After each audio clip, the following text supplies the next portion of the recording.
헌법재판소로 가보겠습니다. 증인신문이 계속해서 지금 세 번째 증인신문이 이어지고 있습니다. 네, 비상계엄 선포 당시 윤석열 대통령이 국회의원을 데리고 나오라는 지시를 했는지와 관련해서 공방이 벌어지고 있는데요. 관련 내용 헌법재판소 취재기자 연결해서 들어보겠습니다. 신현정 기자. 네, 헌법재판소입니다. 윤석열 대통령 탄핵 심판 6차 변론 오후 2시부터 다시 이뤄지고 있습니다. 오늘 재판에서는 윤석열 대통령이 국회로 출동한 군 병력에게 국회의원을 끌어내라고 한 대상이 누군지와 관련해 공방이 이어지고 있습니다. 오전에 증언대에선 김현태 707 특수임무단장은 윤 대통령 측 질의에 국회의원을 끌어내라는 지시를 받은 적이 없다고 주장했습니다.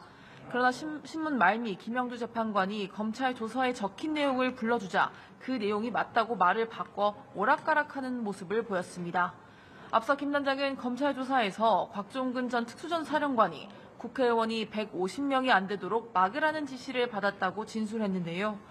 오늘 헌재 심판정에선 당시 150명의 의미를 이해하지 못했고 뒤늦게 알게 됐다고 설명했습니다. 다음 순서로 증언대에선 곽 전 특수전 사령관은 국회의원을 끌어내라는 지시가 있었다고 거듭 주장했습니다. 윤 대통령이 당시 데리고 나가라고 지시한 대상이 국회의원이 맞느냐는 국회 대리인단의 질문에 정확히 맞다고 답변했습니다. 김용현 전 국방장관으로부터도 국회의원이 150명이 되지 않도록 국회의사당 출입을 봉쇄하고 의사당 안으로 들어가 의원들을 데리고 나오라는 지시를 받았다고 말했습니다.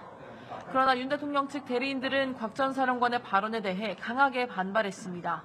만약 윤 대통령의 국회의원을 끌어내라는 지시가 있었다면 곽 전 사령관이 이를 이행하지 않고 무시한 것이냐며 상식적으로 납득되지 않는 주장이라고 질책했습니다.